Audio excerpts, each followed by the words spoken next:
This episode is brought to you by Set for Life Insurance. Protect yourself against life setbacks with Set for Life Insurance. Set for Life Insurance gets you disability and life insurance at a reduced cost with their exclusive discounts. Now that's why I use them. Visit www.setforlifeinsurance.com and tell them Dr. Darko sent you.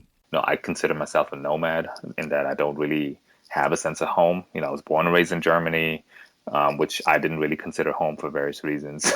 Then I moved to the States, moved to Canada, moved back to the States. And so I moved a lot. And, you know, for me, it was always about like looking for that connection to a place or a certain community or people.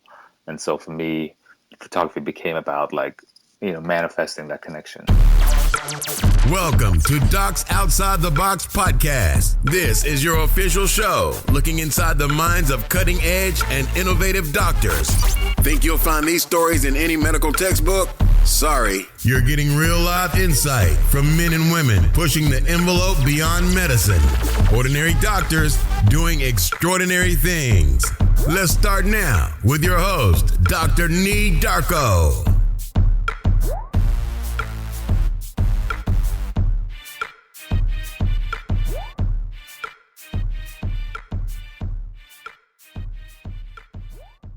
Hey docs, are you looking to learn how to become a physician leader? Then Physician CEO is for you. Physician CEO is an accelerated business immersion program designed for physicians and developed by MBA faculty from the Kellogg School of Management at Northwestern University. So learn more at www.physician-ceo.com/DOTB. What's good? What's up? Welcome back to another episode of Docs Outside the Box. I am your host, Dr. Nee Darko. I hope the summer's treating y'all really good. I'm still enjoying this. We're in August, and it's still hot as heck, and I still love it. So I hope you all are staying cool. I hope you all are really enjoying the summer and doing all the things that you want to do. The quote that you heard in the beginning of this episode is from our upcoming guest, Dr. Zun Lee. And this is going to be a really good interview. But before I get into that interview, I want to do some real quick housekeeping items. First thing is I appreciate all the feedback that I get, particularly on email. You guys have been asking me some really good questions, have given me some really good feedback, and have even given and nominated guests for the show. But there's an easier way that you guys can do that. All you have to do is if you go to Docs Outside the Box, docsotb.com, go to the right-hand portion of the screen. There's a blue tab there that says Ask Me a Question. Just click on that and you can leave me a voicemail and it will show up in my email or show up in my phone and I can quickly listen to everything that you all have to say. I think it's a lot more efficient than sending an email. I've gotten a couple of people to take a bite and do it, but I think if you all really want to share your thoughts, I think this is a really good way to reach out to me. So I really appreciate that. Also, I just want to remind everybody who's been following me on Instagram, just a quick change. I am no longer broadcasting or putting out information on Instagram at Docs Outside the Box. Going to be some branding changes, and I'm now doing it on at Dr. Nee Darko. I know it's a little crazy, but just trust me. There's a rhyme, there's a reason to this. So make sure you're continuing to follow me at Dr. Nee, N-I-I, Darko on Instagram to keep up and catch up on all the new things that are going on with Docs Outside the Box. On this episode, I'm really excited to bring to you Dr. Zun Lee. I'm going to be talking to him about his life as a physician and how he is a self-taught photographer and how he lives his life as a photographer and as a visual storyteller. He's currently based in Toronto, and his work is amazing. His work has been featured in the New York Times, Wall Street Journal, Time Magazine, The New Yorker, and Forbes, just to name a few. In 2014, actually, he put out what many say is his landmark work, his landmark project. And the name of this project was called Father Figure, Exploring Alternate Notions of Black Fatherhood. And it's a combination of visual storytelling. It's a documentary through photographs, the best way that I can explain it. And Father Figure won several international awards. He's also done numerous work in Ferguson, Missouri. As you all remember, there was a major riot there in 2014. So he did work during the riots as well as some work after the riots to kind of document the changes that have been occurring there. So on this show, we're going to be talking about his early life as a physician and then his transition to the corporate world of healthcare management, and now as his full-time life as a storyteller through photographs. But before we get into this interview, I've held on to this interview for close to 2 years. And it's not because I didn't like it. It wasn't because I wasn't proud of it. But when you listen to this interview, you're going to see that this interview goes to so many deeper levels than just Dr. Lee being a doc outside the box. The themes that we talked about center around fulfillment, finding self-identity and worth, as well as vulnerability. And I think that you will see that this vulnerability helps Dr. Lee to relate to the subjects that he photographs, as well as you all being able to relate to him. So I just wasn't sure initially how you all would respond to that so early with the podcast, because this episode, this interview goes to so many deeper levels. But I realized I was wrong about that. I should have put it out earlier. So I owe a couple of apologies. One to Dr. Lee, as well as to you, the audience, for not trusting you that you would really relate to this type of story. And I am so proud of this interview. And I think that you all are going to learn something about this. So send me feedback after you hear this episode. Make sure you use that speak pipe button on the right. And without further ado, I present Dr. Zun Lee. Dr. Zun Lee, welcome to the show. Thank you so much for having me, and welcome back. I am so glad to have you on the show. I know I've been chasing you around, so thanks for being on the show, man. I'm so glad to have you on, man. Very much excited, and thanks for your patience, and I'm very much looking forward to this. Absolutely. So can you tell us a little bit about yourself? Like, where did you do your medical school training? Where you're originally from? Sure. I was born and raised in Frankfurt, Germany, and did all of my schooling and medical education there. So I went to the University of Frankfurt, which obviously is a German school. So I did my German med school education there, but also did a lot of clinical rotations in the States and in Canada, and then sat through my USMLEs. So my goal was always to move to the States and practice there. So after graduating, I moved to Atlanta, Georgia, and I worked ATL. Miss it. There's some things I miss about it, and there's others. I'm like, oh, okay, I'm glad I'm no longer there. let me guess, the traffic. The traffic is horrible, and that was back in the day in the 90s. I moved to Atlanta in 95, and it was bad then. But I can't even imagine what it's. Well, I do go back, so it's not a fun thing to be reminded of what it means, like, to just be stuck in traffic, and basically your whole day is your whole day revolves around the car. But at that time it was exciting. My goal was to become a neurologist. So at that time, Emory had a program that was a combined residency / postdoctoral research fellowship.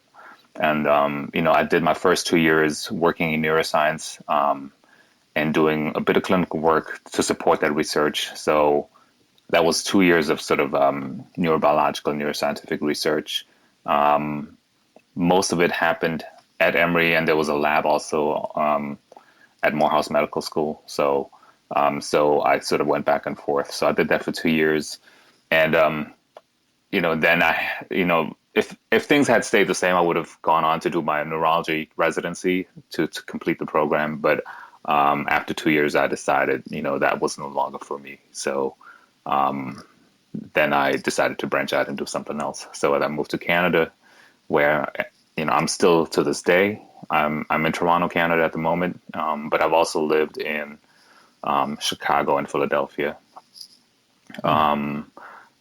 To make a really long story really short, I went back to school, got an MBA, and then went into management consulting. So I've worked on healthcare technology projects and kind of worked my way up the ladder there and became a senior executive at a global consulting firm. So I've done most of that work for the last 15, 20 years. And then, finally decided 2 years ago to quit that as well and become a full-time photographer. So yeah, that's it in a nutshell. So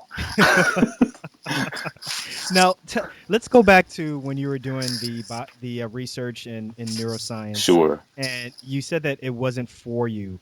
Can you give us a little bit of what kind of emotions or what thought process you had in your mind, and what made you decide that this wasn't for you and you decided to, go and get an MBA? Yeah, I mean, I don't think I had a calling or anything. I didn't have a burning desire to go to med school. I'm not sure how familiar you are with the German educational system, but Not at all. Tell us, folks go please. straight into professional school right after high school. So, we have grade 13.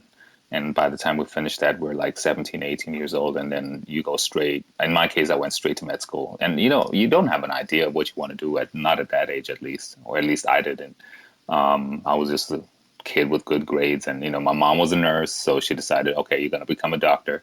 And I wasn't like Right. resisting it. I was like, okay, I guess, I'm kind of familiar with the medical environment because of my mom. And, I thought, why not? It's not a bad idea, but it's not like I had this urge or like burning desire to become a physician. It was more like, I was curious in the medical field, and I guess, that's what people with good grades do. They go to med school. So, Right. Right. but I was 17, 18. So, what do I know about life and just what I want, so I hadn't really formed these concepts in my head, to really, it's just to make sense out of them. And then you're in med school. So, it's not like you go to pre-med. You're basically stuck. Either you follow through or, you're stuck without a degree. So, med school in Germany, 6 years. So I was a bit accelerated. So I finished med school at 23, and then that's when I moved to Atlanta. So I was just really young and, a lot of Still finding yourself. absolutely, Basically. absolutely. I mean, 23 was just, I was just so young. I had no idea about anything. So, but when I moved to Atlanta, I realized it's just a very different medical care provider system. It's definitely, I mean, care in the States is definitely a service, not so much a human right or something that society just provides on a communal basis. So and you're taught to basically provide a service, and the whole approach to care delivery wasn't one that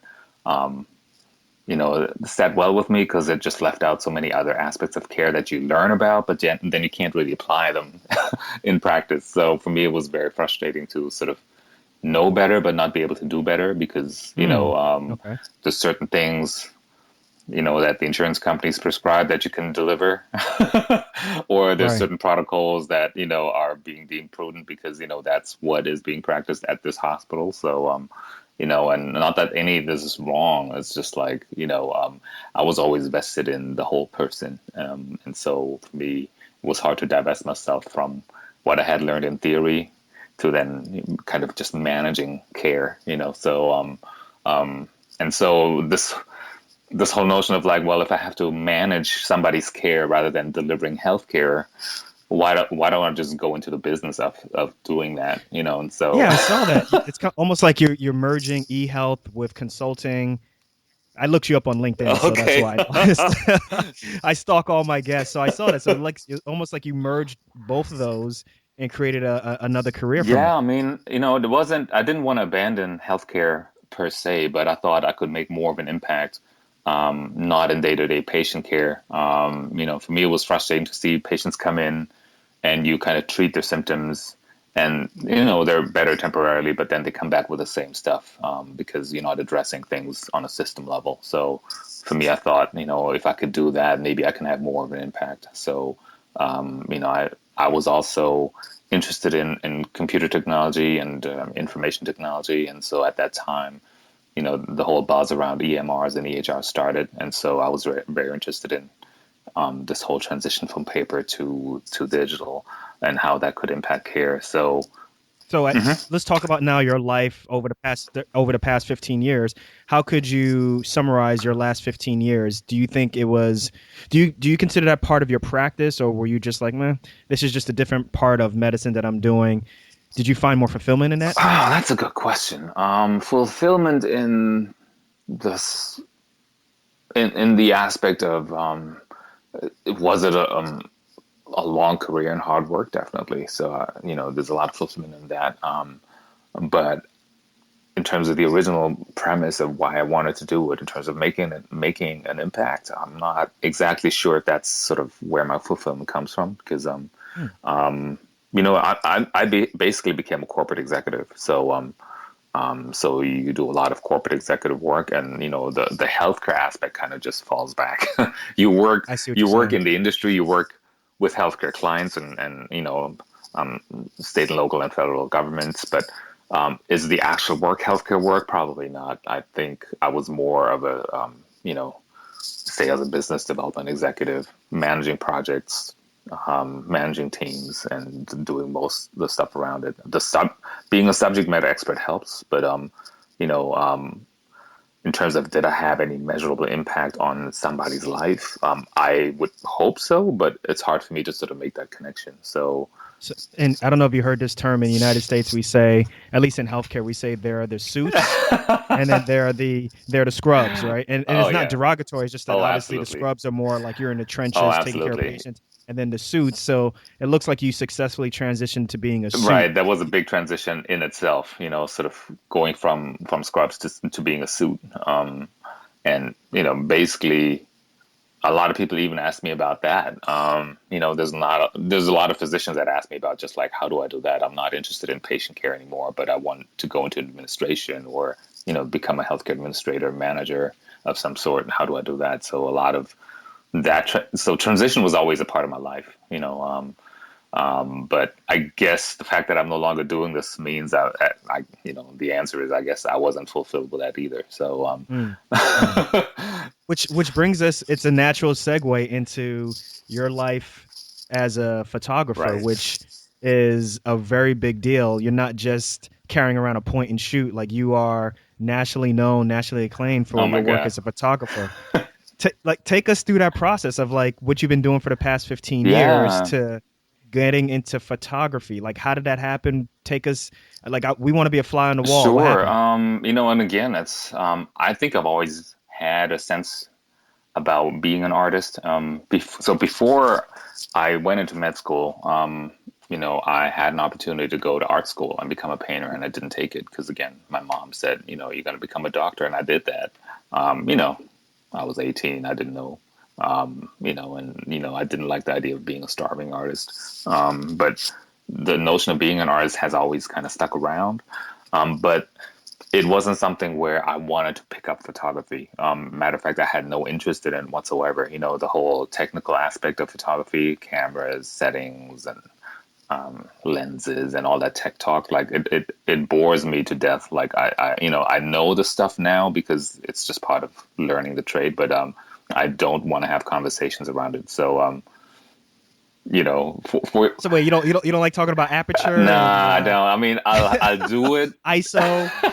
Nah, I'll do it. I'll do the geeky stuff, and I mean, I could hang with anybody in terms of that conversation, but like, to your listeners, no, don't come to me with that stuff. But Which True, I'm not gonna front though. That kind of pisses me off because I'm trying to learn all this stuff like ISO and aperture, sure, and my pictures are horrible. And you mean to tell me you're not focusing at all, and you got like no, your photos are all over the world and stuff? That's wow, amazing. That's pretty thank cool, you. I man. mean, you have to pick it up, but it's kind of like when you talk to another surgeon, you don't talk to them about the tools of the trade. You just I see. I see what you're So I saying. mean, I see. clearly you have to know Shop it, talk. right? But Shop you talk. don't, yeah, compare like the technicalities of like this manufacturer versus that manufacturer, blah blah blah. I mean, you talk more about the art of the surgical practice, whatever. But yeah. So for me, it's just like, yeah, you have to know it, but hopefully there's not a lot of people that want to talk about it. But back to the question that you asked me. So about I think 6 or 7 years ago, I'm doing my corporate thing, which means a lot of flying around, a lot of, 90-hour weeks here and there. And I didn't have much of a life. And it was hard for me to actually have any outside interests because of my travel and my work.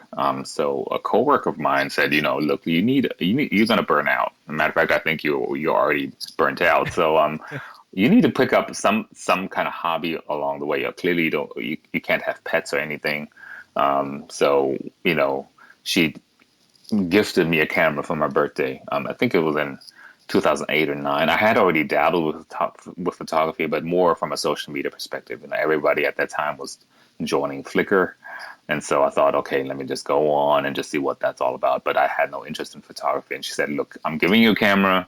You needed to start taking some pictures. And, I demand that you take pictures and post them on Flickr so I can see that you're actually doing it, and not just saying it, but I want you to see, I want you to take pictures and post them so I can see evidence of you doing it. Oh, wow. You had an accountability part.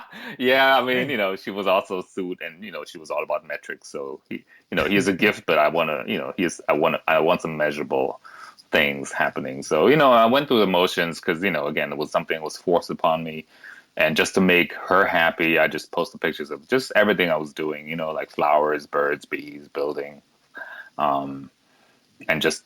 I wasn't actually feeling it. It was just like really, okay, I'm taking pictures just to please somebody else and, make them think that I'm, creating some semblance of work-life balance. But I think it was 2009 or 10.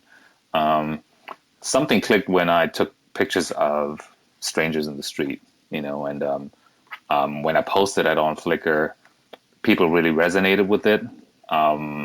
So that gave me positive feedback to continue doing that, even though it was scary.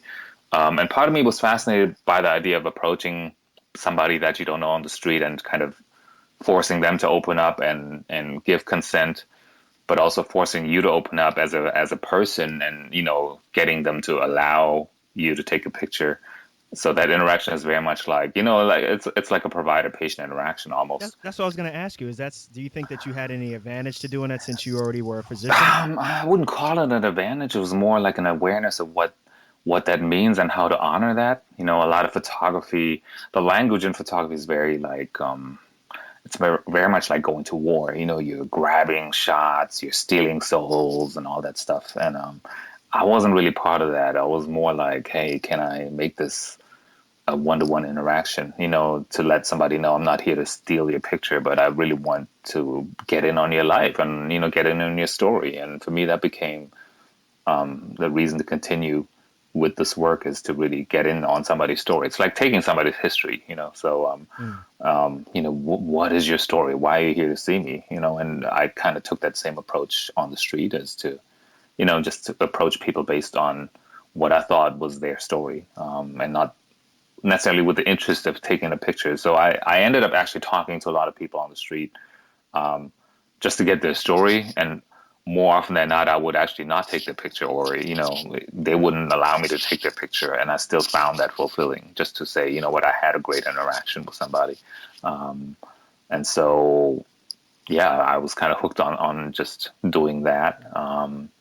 See, a lot of people I think would be, they would allow their fear of being rejected to kind of take over and control who they talk to and who they ask. And it sounds like it just encouraged you more. Yeah, I mean, rejection is bad. I mean, and obviously people don't see that. When I post pictures, people just see that, and they don't see the pictures that I don't get, or they don't see pictures that I miss. Like when people say, "Nah, I'm good." Yeah, or even more hostile. Like, some people swing at me, and then you have to. Are you serious? For sure. I mean, it's a very hostile environment. And Okay. I mean, the fact that it's legal for you to do this work, that you people in a public space, you're allowed to legally take pictures of, and you do not have to ask for consent or permission. That's just the law. But who knows that? People just assume that it's not okay, and they just expect you to ask. So when you do that, and I don't just take pictures from like afar, I really go up to somebody and just start snapping, and so people, they get quite hostile, and I think rightfully so, because I I remember when the street photographers in New York take my picture, I hate it. So I was like, please take that, please erase it, or like, what are you doing? So I know how I react to somebody taking my picture. So I can only imagine how people respond to me being in somebody's space, and it's, yeah, I mean, sometimes people kind of react in a very physical way. So you have to be you have to be prepared for that as well. But it's all part of the excitement of going after it, So it just added to the thrill, I guess. And now, a word from our sponsor. Understanding how to run a business in medicine will put you at a unique advantage in the future. Whether it's leading a hospital, practice, or starting a new venture, the Physician CEO program will put you in focus from day one. Physician CEO is an accelerated business immersion program developed by MBA faculty from the Kellogg School of Management at Northwestern University. The Physician CEO program provides an intensive MBA-style education made up of modules, with each module covering topics from leadership to entrepreneurial ventures. Because of their individualized structure, each participant leaves the program with their 1, 3, and even 5-year business plan, all designed to function in the real world.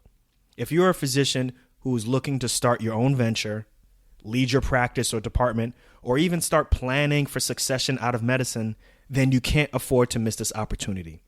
Class is filling up. Learn more at www.physician-ceo.com/DOTB. You mentioned on your website that your street portraits, they're they say as much about you as what they're saying about the subject. Oh, no doubt. Yeah. Have you figured out what they say about you? Oh, I think. That's a complex question. Yeah, I'm sorry. no, it's very valid because I definitely know, or I always knew that I gravitated towards some people and not others. And people would even make those comments even way back in the day when I just started out. Like, you always seem to take certain people's pictures, and people commented, and at that time I thought, okay, clearly there's something going on. I just don't have the answers. Maybe they'll come to me. But I think I gravitate to people who seem to have a story that resonates with my own. And I wrote this on my website as well that I consider myself a nomad in that I don't really have a sense of home. I was born and raised in Germany, which I didn't really consider home for various reasons. Then I moved to the States, moved to Canada, moved back to the States. And so I moved a lot. And, for me, it was always about like looking for that connection to a place or a certain community or people. And so for me, photography became about like, manifesting that connection. So I always got a sense from certain people that were also struggling with these same questions of connection and finding a home, either physically or more figuratively, that these were people that I was interested in photographing, so that part of, why I take pictures of certain people is something that I know for sure is that, everyone that I photograph kind of shares a similar story with me, whether it's real or something that I imagine based on our interaction. Your photography, obviously, and your street portraits kind of, at one point you've transitioned over to Father Figure, which is a book or a collection of all of your pictures that came out in 2014. Am I correct? Yeah, that's right. In 2014, where you are filming, or excuse me, you are taking pictures of different portraits of African American men with their children, and obviously Father Figure type of imagery. Like, how did you transition to that? Like, or why did that become a strong aspect or main aspect of your photography? That's a good question. I think again it was in 2010 or 11. I was thinking about sort of the next step in my photography, and at that time I wasn't even thinking of making it a career. It was more, people started paying attention. And had a lot of social media attention at that time. But, people are like, what's the next step? You got something, but what do you want to do with it? So I took a workshop in New York with, famous photographer who was part of Magnum, which is like a really well-known agency. But they kind of reiterated what a lot of people were saying. Like it seems like you're gravitating towards certain subjects and subject matters in your photography. Um, Clearly there's a story here, but what is your story? And can you examine that? And maybe, by working through what your story is, you will get to another place in your photography. So, and that's really what spawned the whole project is like, okay, you know what? Clearly I'm gravitating towards certain people in my street photography, but, what is my story and why am I doing this and why, or how can I bring this into visual work? So for me, it was, an exploration of my own past and sort of my own coming to terms with, some of the things that I had found out in my past, and then working that into my photography in a very tangible way. So, and this was a way to reconcile a lot of my past, but also to sort of give people a sense of, this is who I am, this is why I'm doing this, and these are the people in the communities that give me a sense of home, rather than just saying, I'm photographing strangers. I'm kind of like holding up the mirror to my own life and saying that this is really sort of who I am, and sort of making that declaration. Now, this is spawning from the relationship that you did not have with your father growing up. Sure. Yeah. I mean, part of me is sort of exploring that. And it's a bit more complex than that, in that, I grew up with a Korean mom and Korean dad, thinking that these are my biological parents. And then much later in life, I had already moved to the States. I found out that my actual biological dad is African American. And there's not much information I can get from my family, for various reasons. But, clearly that discovery has impacted me in many ways. But the other reality, and that's something that doesn't get talked about a lot, is that in Germany, I actually grew up around Black families since I was age 3. So, and in a way, they raised me and gave me values and gave me a perspective on life that informed me to this day. So, even exploring this through father figure, it definitely deals with father absence and the things that I may have missed as a child, but also it's an homage to the many African American men that I knew from, very little, since I was very little, that actually stepped up to the plate and showed me many different things in life that I still hold on to. So, so in a way, it's an homage to all these sort of unsung heroes that I know exist, and without whom I wouldn't be where I'm at today. So, and that's another reality in the communities that I work and live in, that often doesn't get told either. That there's many ways that African American men are present, and that doesn't really get told. Or people don't want to tell that story because it would, show a different side to Black America that a lot of people don't want to see. I appreciate you doing that, and I appreciate you not glorifying the problem, but actually finding a solution or an alternative story that is positive, as opposed to harping on the constant negatives. So I do appreciate you doing that. And I do appreciate overall your honesty about your upbringing. I mean, it really is, it makes it easy to relate to you. And because, it's such a common issue within the world now. It's not just an issue that was taboo. It's just these things happen. Absolutely. Absolutely. And it's one way also to kind of acknowledge community, because people always ascribe a lot of trauma to that. And, I want to always share with people that, despite the fact that I share a history with many, many friends that also acknowledge that they didn't know their father or didn't have a great relationship with their father. It's also an acknowledgement of like how that can actually create a sense of community in a way, where when I first discovered that my biological father was African American, a lot of people that I knew, back in Atlanta were like, well, welcome to the club. And not to minimize the problem, but it's like we know what that is. You don't have to even tell us, like we're experiencing the same thing.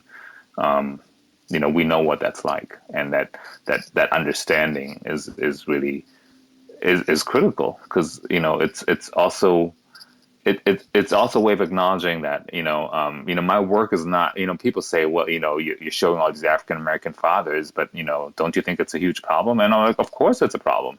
Like, my work isn't about denying the fact that father absence is a huge problem. It's a huge problem, and it's a growing problem. My beef is with the media that, while father absence is a huge problem, why is the face of father absence usually African American when we know it's not? So, and it's something that's propagated in the media to this day, is that, when we talk about father absence, more often than not, the example that is mentioned is somebody who was African American, when, it really cuts across all races and ethnic groups and classes even. It's not something that happens just in poor communities. It happens in upper middle class communities as well.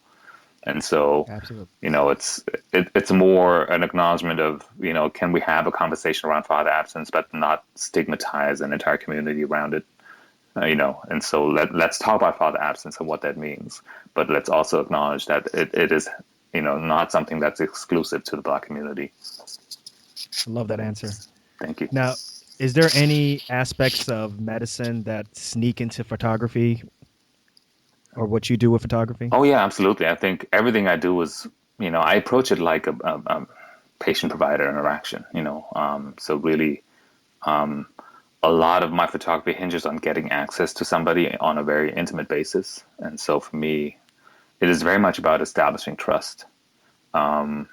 And that's a lot of work that people don't see. Is like, like, people always ask me, how did you get that picture? How did you get so close to that family or that person? And I'm like, there's a lot of work that happens before I even press the shutter, and just in terms of approaching somebody, getting to know their story, them getting to know my story. And again, 9 out of 10 times, I get rejected. So, and I have to honor that, That often? Yeah, I mean, Really? even just with this project, I would say that, I approached maybe 400 fathers and families, and out of them, maybe 4 or 5 ended up working with me for the book. Are you serious? Yeah. So that's a 99% rejection rate. And that's cool. I mean, that's just, you have to walk into this kind of situation with your eyes open and realize that's just part of the game. And just because you didn't get to take a picture doesn't mean that was a failure. A lot of fathers that I talk to, they're very much excited about the project, and they do want to explore working with me, and then they realize, I don't think this is going to work, or, I'm like, when they come up with issues, you can't sort of push them towards something that you think, might be helpful for you, because the photography will suffer. It'll show in the pictures.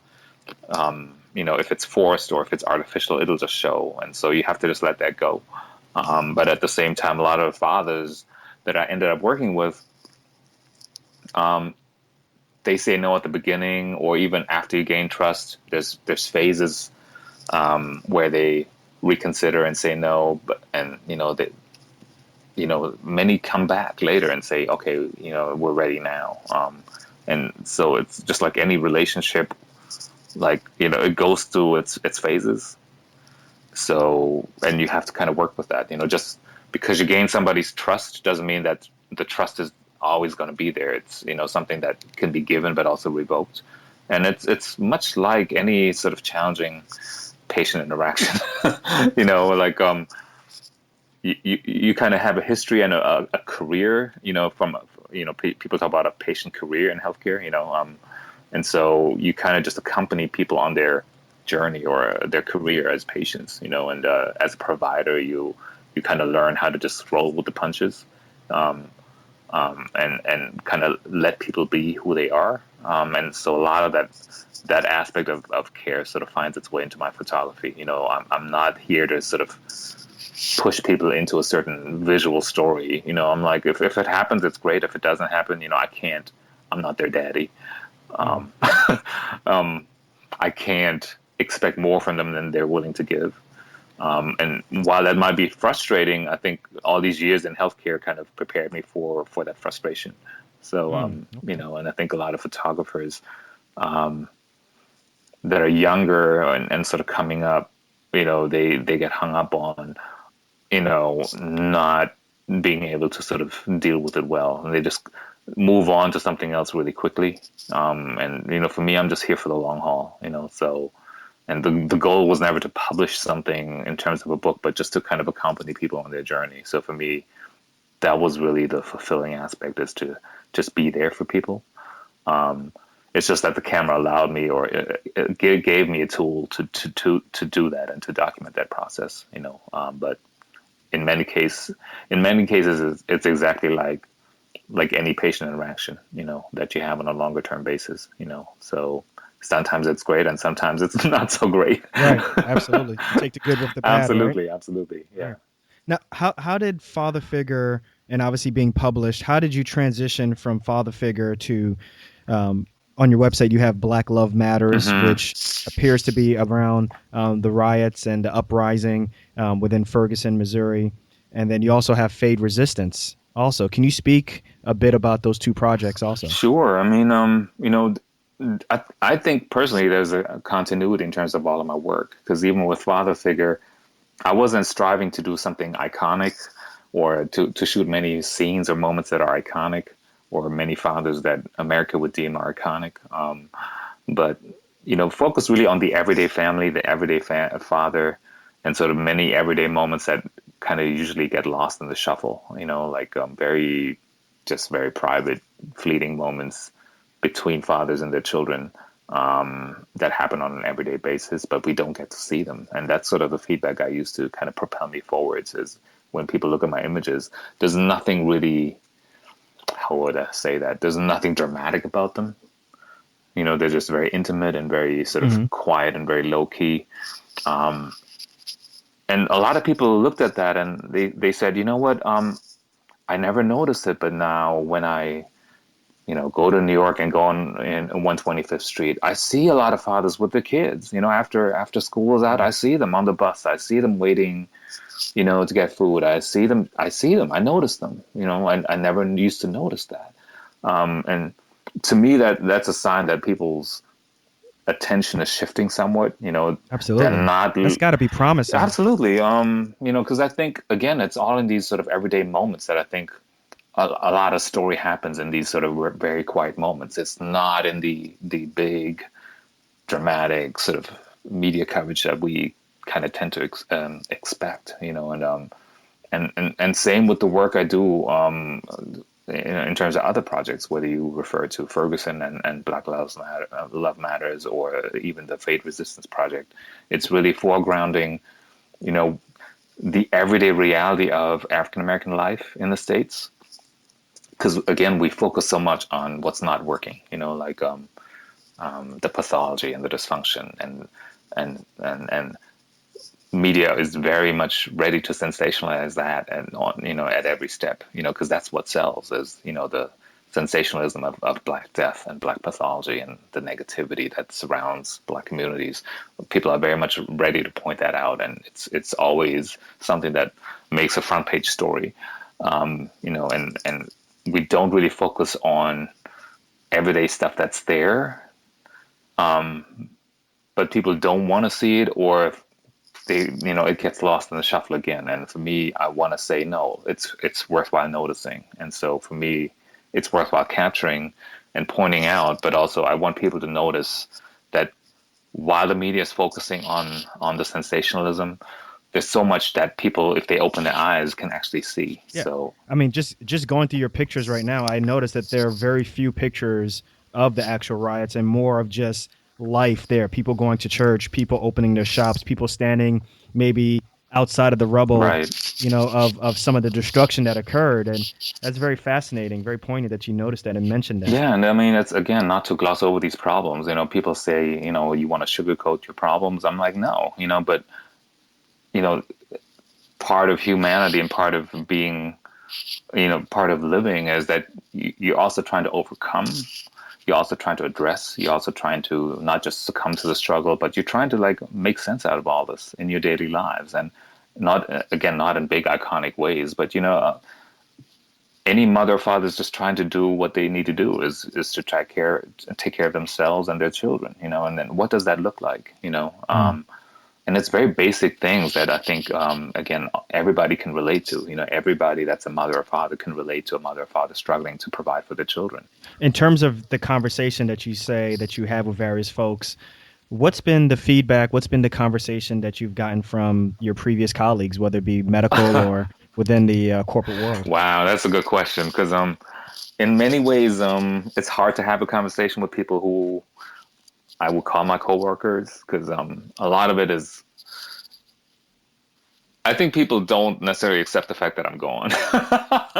So, it's sort of like, nice that you're doing this work, but you're supposed to be here, sitting here, being miserable with us in this meeting. So it's misery loves company. Right, and so it's like, who are you trying to be? Trying to escape this corporate drudgery. So I wouldn't say it's envy or jealousy. It's more, like, when I talk about my photographic work, there's very little common ground in terms of people who express themselves in terms of corporate speak. And I mean, my kind of work especially requires a lot of vulnerability. So I talk a lot about vulnerability and allowing yourself to be seen as much as I want people to see my pictures. And so it's an uncomfortable conversation. And I think a lot of people are not ready to have that conversation. Are you still doing this full time, or is this part time? Your photography, is it part time? Oh, no, yeah, I'm doing this full time. So really? Okay. I'm definitely doing it full time. So, like 2 years ago, I quit my corporate job, and it was with the full intention of, again, not saying I'm a full-time photographer, but like I want to focus on my art, and I want to focus on the needs of my community. So it became that acute for me, especially after Ferguson. And I mean, Ferguson is sort of just one of many examples, but it became important for me to say I'm playing a part in the overall effort to bring awareness, and not just to bring awareness, but to like have different conversations, and move the needle just a little bit with my work. So, it's all, again, back to the earlier conversation we had around making a difference. So, it wasn't with the sense of I want to become a full-time professional photographer. It was more like, how can I best make a difference? So who knows, maybe I'll find my way back into corporate. That job is always going to be there. Right, absolutely. I was going to ask you, what about even medicine? Do you ever think about going back into medicine, or is it something that for a fact that door is completely shut? Yeah, definitely. Actual care delivery stuff, I don't think I want to ever get involved in that again. Hey, honesty. Yeah, man. I mean, it's and not because I hate it. It's again, it's this notion of like, where can I best make an impact? The desire to connect with people and to help them, or to be part of their support system. And I think that desire has never left me. But I think for me, the question is always, where can I best do that? I agree with you. I think it's recognizing your passions, right? And rather than go through the doldrums of something that you don't really feel very passionate about, you found your passion. And I think one thing that one of the big reasons why I started this show is to start the conversation of why don't we stop being shy, right, and considering our passions, whether it's in medicine or out of medicine, taboo. Right. And it's such a taboo topic because I think there's a lot of stigma around doctors saying, I hate my job, because you're supposed to be grateful. You're supposed to be passionate. So much was given to you. And that's true. Like the fact that you graduate with an MD or a DL means that, a lot of people invested a lot of energy in you to get to this point. And so there's always this sense that you need to pay it back or pay it forward. And again, I'm not disagreeing with that. I think a lot of why we do what we do rests on that. Now, I have some quick, fast questions for you. We're getting towards the end of the interview. I'm going to ask you some questions. You just give me the first thing that pops in your mind. You game? Yeah. Okay. All right, let's do this. What's one thing you want listeners to get from this podcast? That it's okay to be a physician, but explore other options as well. Love it. What can the audience expect from you in the next 10 years? Wow, 10 years is a long time frame, but All right, let's do 5 no, years. it's a valid question because I think having worked in clinical, having worked as a corporate person and now working full time as an artist, and still trying to earn my way through that, I think I'll spend the next 5 to 10 years working through how can I combine all these different experiences into like one holistic career, so just because I did something in the past and I moved to something else doesn't mean that I'm leaving it behind, and there's always this either or mentality in the States where you can't be this if you do that. And I want to say, no, you can holistically bring everything that you did in the past into one package. So for me, it's about figuring out how to do that. Is there any one piece of advice that you would give yourself? Let's take yourself back to pre-med, or there wasn't a pre-med version of you, but let's say a med student version of Chun. Is there any piece of advice now that you would give to yourself back then? Oh, definitely. Many different pieces, but like the one thing that comes to mind is live outside of your books. The best education I received was outside of the classroom, just by living life and having a variety of life experiences.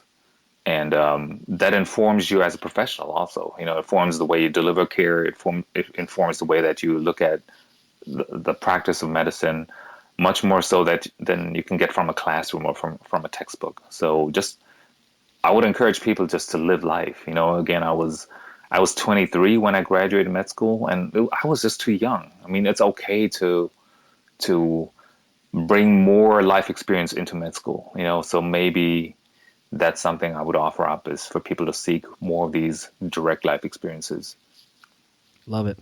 Love it. Now, the last sentence/question that I'm going to present to you is something that I ask all of my guests. It's a statement that says, "I'm not just a doc, I'm a," and it's a statement to kind of, kind of put you in a little square box for a little bit, but just give us an opportunity to see how you describe yourself outside of just being a physician. So, Dr. Zun Lee, I present to you, I'm not just a doc, I'm a storyteller. That's really good. I like that one. That's excellent. Thank you. Excellent answer. Excellent answer. Well, Dr. Lee, I just want to say thank you very much for being on the show. You're welcome. This was amazing. This turned out to be a lot better than I thought it was going to be. Thank you. Very dynamic. You're very soulful. And I think not only just me, but I think the audience really got a chance to really identify with you and relate with you, because you're very humble and you come off as very relatable. So thank you very much for doing this. This is going to be an excellent show. Oh, you're so welcome, and thanks for having me. And that's a wrap. Episode 64 is officially over. Really had a good time interviewing Dr. Lee. I want to thank him again for his time, as well as the work that he does, and as well for being very vulnerable on this episode. It really helped to relate to him, and I think you all learned a lot from him also. Please, I'm really interested in hearing feedback about this episode. There's so many different ways that you can leave your feedback. You can either use the speak pack button on the right-hand side of the screen on docsotb.com, or you can reach out to me through Instagram or even on Facebook. Remember, for Instagram, we are now at Dr. Nee Darko. That's NIIDARKO. And I'll catch you guys on the next episode. But before we jet, remember one thing. We only got one life. Let's make it count and live outside the box. Peace.